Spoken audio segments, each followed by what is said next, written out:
Halo teman-teman, balik lagi ke channelnya Lumiere Production di program Bos. Kali ini agak beda karena gue nggak ada bintang tamu. Kenapa? Karena hari ini gue akan share ke kalian mengenai tips-tips untuk beli rumah pertama. Menurut gue, ada 9 hal yang perlu kalian perhatikan sebelum kalian beli rumah pertama kalian. Apa aja? Simak terus.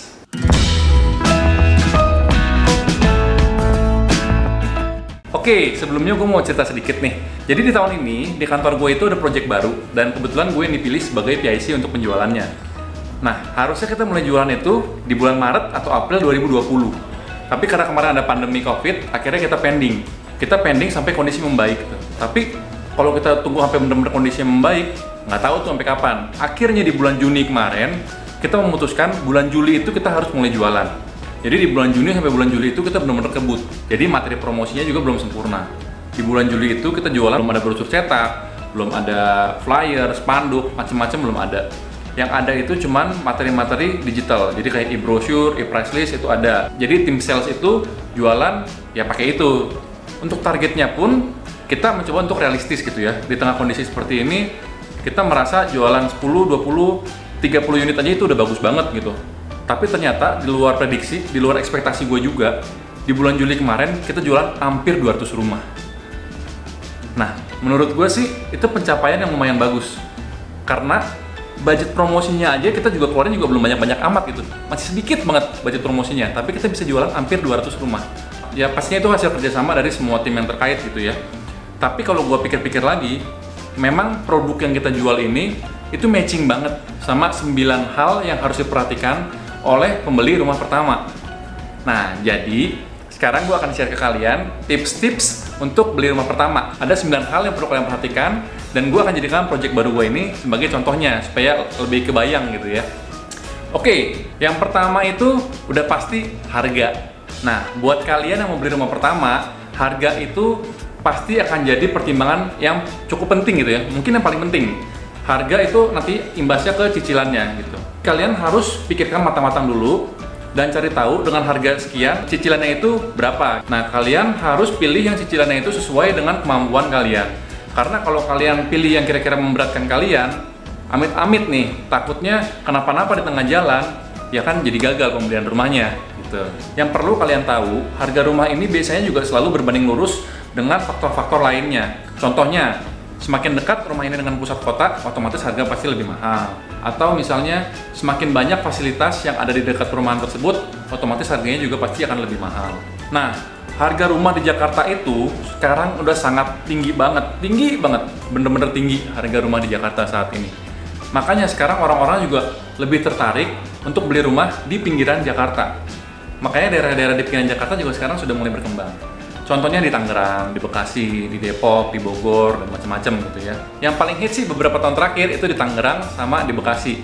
Kalau orang yang biasanya tinggal di barat, di selatan, itu biasa mereka larinya ke Tangerang. Kalau yang biasanya udah tinggal lama di Jakarta Utara, Jakarta Timur, itu biasanya larinya ke Bekasi.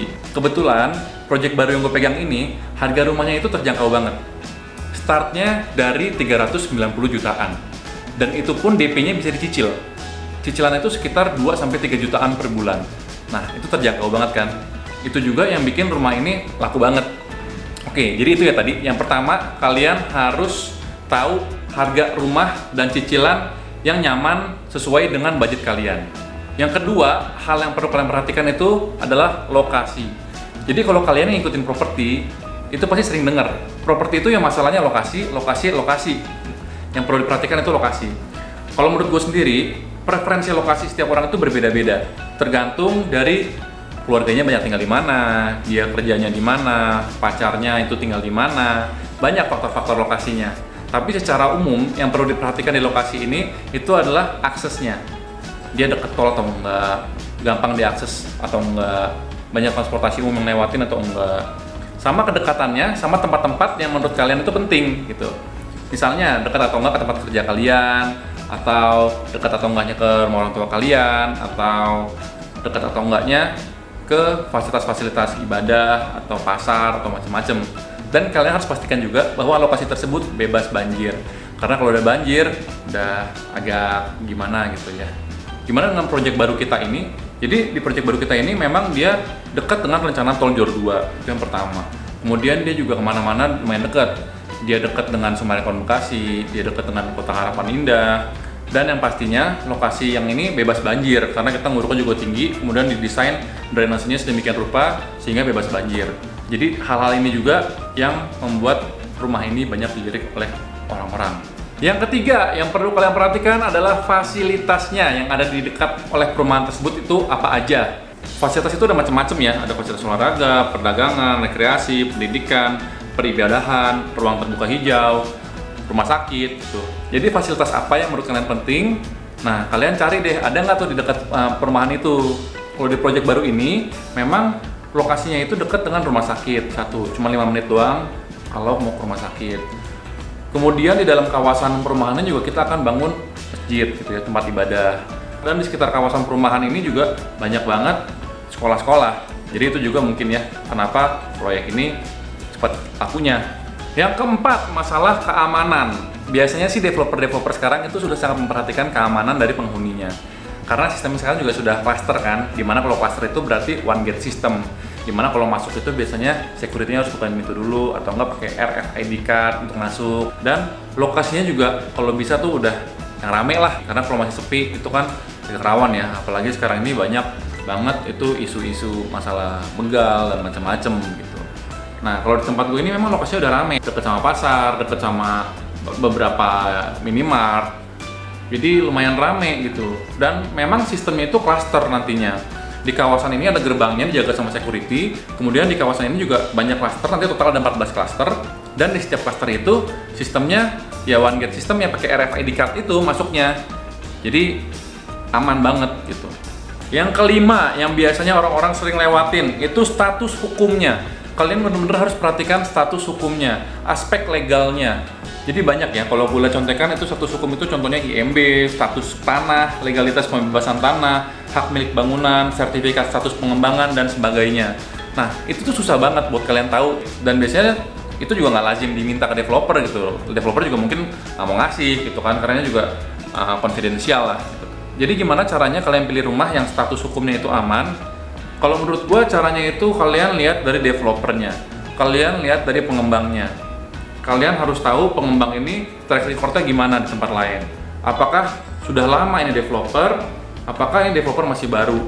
Bukan berarti developer baru itu nggak bagus ya, nggak aman, bukan berarti gitu. Tapi kalau developer baru, ya kalian punya risiko, ya dia belum pernah mengembangkan tempat lain gitu. Ini tempat pertama yang dia kembangkan, dan kita nggak tahu track record dia gimana. Apakah dia bisa ngurus legalnya, apakah status tanahnya itu aman. Nah, kalau di project baru gue ini, kebetulan gue kerja itu di developer yang memang udah 38 tahun gitu. Jadi track recordnya bisa dilihat lah di mana-mana. Kita itu biasanya kalau mengembangkan rumah atau klaster, itu ya kita jalan telat, terus kita juga nggak pernah mangkrak, stop di tengah jalan. Memang di kawasan sekitar sini, kalau bisa gue bilang developer yang paling besar itu ya developer yang gue kerja sekarang ini. Jadi itu juga mungkin yang bikin orang-orang beli di tempat yang kita jual ini, karena mungkin mereka ngerasa lebih safe. Developer besar pasti dibangun, nggak akan mangkrak, dan mereka ngeliat track record kita di kawasan-kawasan sebelum kita kembangkan, dan itu semuanya jalan. Yang keenam yang kalian harus perhatikan itu desain rumahnya. Sebenarnya ini penting-penting nggak penting gitu ya, penting-penting nggak penting, karena biasanya pengalaman gua itu kalau untuk pembeli rumah pertama itu nggak terlalu memperhatikan masalah desain. Begitupun waktu gua beli rumah pertama gua nggak gitu terlalu merhatiin masalah desain. Yang penting harga dan cicilannya terjangkau buat gua dan kualitas bangunannya bagus gitu. Tapi yang perlu kalian perhatikan, kalau desainnya terlalu aneh-aneh, takutnya itu jadi gampang bocor di sana, gampang bocor di sini, atau enggak terlalu panas karena misalnya banyak desain-desain kacanya gitu ya. Jadi itu yang kalian harus perhatikan. Kemudian yang berikutnya, kalian juga harus perhatikan masalah kualitas bangunan dan lingkungan. Biasanya itu terjadi perbedaan antara spesifikasi di brosur dengan saat terjadi realisasi di lapangan. Nah, balik lagi tadi, kalian harus lihat track record dari developernya. Coba kalian tinjau project-project yang sebelumnya pernah dikembangkan oleh developer tersebut. Kalau kualitas bangunan itu wajib lah ya, harus bagus ya. Kita kan juga nggak happy lah kalau rumah kita itu banyak bocornya atau retak-retak atau macam-macam, ya kita nggak akan happy lah kalau seperti itu. Tapi kalian juga harus perhatikan mengenai kualitas lingkungannya. Banyak developer-developer yang nggak memperhatikan masalah kualitas lingkungan. Mereka nggak memperhatikan masalah saluran, mereka nggak memperhatikan masalah taman, penghijauan, macam-macam gitu. Nah itu kan sayang juga, karena menurut gue pribadi kualitas lingkungan itu berpengaruh pada kesehatan kita juga. Jadi selain kualitas bangunan, kualitas lingkungan juga penting. Nah, di tempat gue ini, yang pertama salurannya itu udah tertutup, jadi salurannya itu nggak kelihatan, jadi nggak ada got-got yang kebuka gitu loh. Karena ya orang Indonesia kita tahu lah, kadang-kadang ngerokok buangnya ke got, buang sampah buangnya ke got, akhirnya mampet. Kalau udah mampet yang disalahin developernya gitu, padahal kan itu kesalahan dari penghuninya sendiri. Nah, di sini kita cegah, kita tutup tuh salurannya, jadi nggak bisa buang sampah sembarangan, saluran lu nggak mungkin mampet gitu.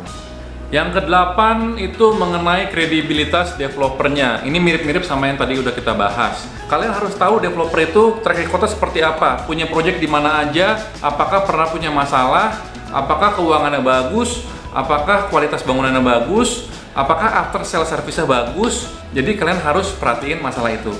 Kalau kalian pilih developer yang track record udah kelihatan bagus, kecil banget kemungkinannya proyeknya berhenti di tengah jalan.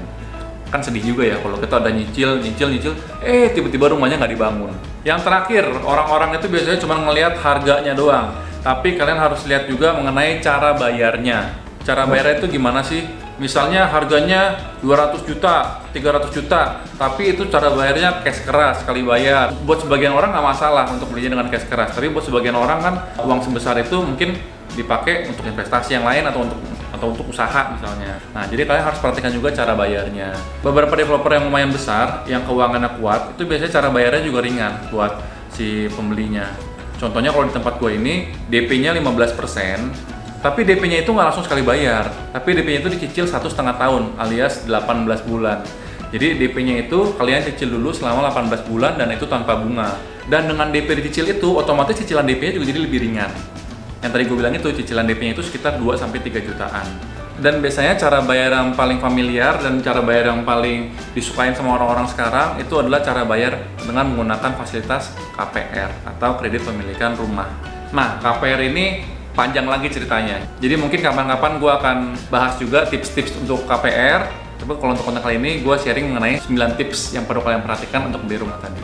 Jadi gue simpulkan lagi 9 faktor apa aja yang perlu kalian perhatikan sebelum kalian membeli rumah pertama kalian. Yang pertama, masalah harga. Yang kedua, lokasi. Yang ketiga, fasilitas. Yang keempat, keamanan. Yang kelima, status hukum. Yang keenam, desain. Yang ketujuh, kualitas bangunan dan lingkungan. Yang kedelapan, kredibilitas dari developernya. Dan yang terakhir adalah skema atau cara pembayarannya. Jadi kalau kalian udah memperhatikan ke-9 hal ini, seharusnya sih kalian sudah memilih rumah yang tepat untuk kalian. Dan seharusnya kalian juga nggak akan menyesal setelah beli rumah itu, karena kalian sudah memperhatikan 9 hal ini. Oke, jadi gitu aja konten gue kali ini. Nggak ada bintang tamunya, tapi gue harap sih kalian nggak bosan ya. Yang pasti semoga yang gue bahas ini bermanfaat. Dan kalau kalian menganggap konten yang tadi itu bermanfaat dan kalian suka, jangan lupa kalian subscribe channelnya, di like dan share videonya, dan kalian juga komen di bawah. Buat kalian yang lagi cari rumah pertama kalian dan masih bingung, kalian boleh kontak gue di email gue atau di komen di bawah. Jangan sungkan, nggak perlu beli produk sama gue. Orientasi gue di YouTube ini bukan buat jualan, tapi untuk sharing. Oke, see you in the next boss video.